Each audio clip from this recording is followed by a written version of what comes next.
This is my Scion FRS 5.3 LS swap.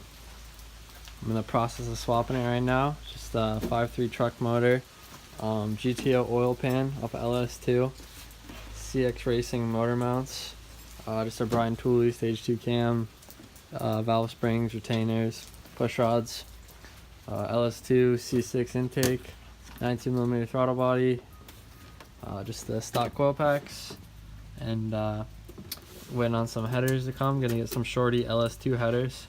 It should hopefully fit, but fits in there pretty good. The boxer frame rails definitely help. I have a bigger FRS radiator that I custom V-mounted a little bit farther up. Just running the stock radiator fans off the FRS.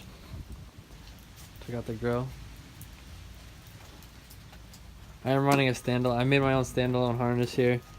Just running it. Just converted a stock truck harness to work, and I'm in the process of looming it and just making everything the perfect length right now. But it'll be all tucked behind through the firewall inside the car. And then at that point, I kept the stock FRS wiring harness, so I can still use the dash to and the ECU to hopefully keep a little bit of the electric power steering. I'm still trying to figure that out. But another thing my setup is, I'm actually using the stock clutch master cylinder. I just made my own custom hardline that snakes back here and then goes down to my transmission. I am not running a T56. I'm running a Nissan 300ZX transmission, Z32. It's a 5-speed, and I'm using the G-Force adapters kit. It's making it a little bit harder to do the swap due to the fact that not a lot of people have done it before with this transmission. There's no mounts for this car, but I just made my own custom. But it actually comes right back in a pretty good spot right here. So a short shift kit on it, and has an external slave. So I just ran the clutch line to this external slave down here.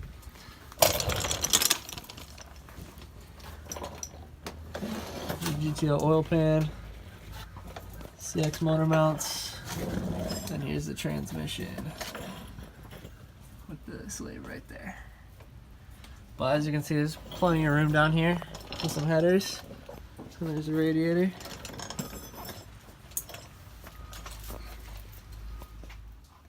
Alright, so moving to the back of the car now. Got a 10-gallon fuel cell with a Bosch 044 fuel pump, 40 micron fuel filter back here. All AN line. That's pretty much it for the fuel system.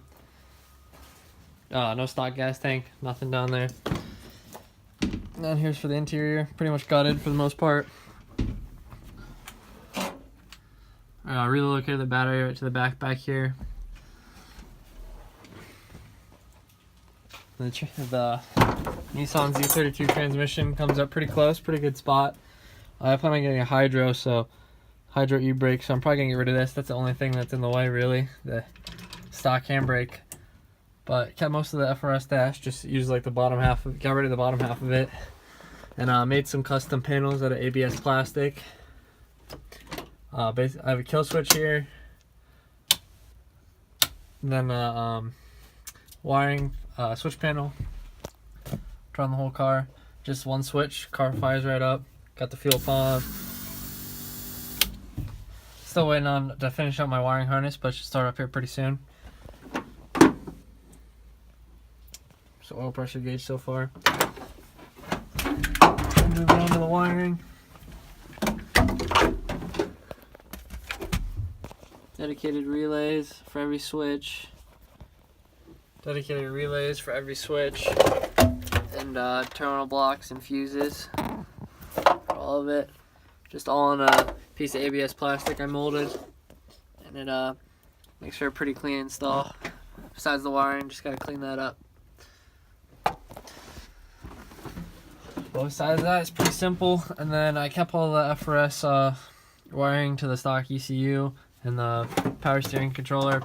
Not sure 100% if the power steering is going to work right off the bat, but I'll have to figure something out for that. But yeah, the dash works and everything for that, so that's a plus. Right back out to the outside.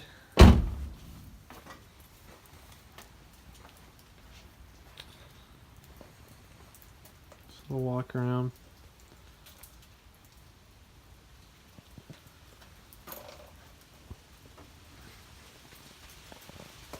Plan on making some more videos as some more progress gets going.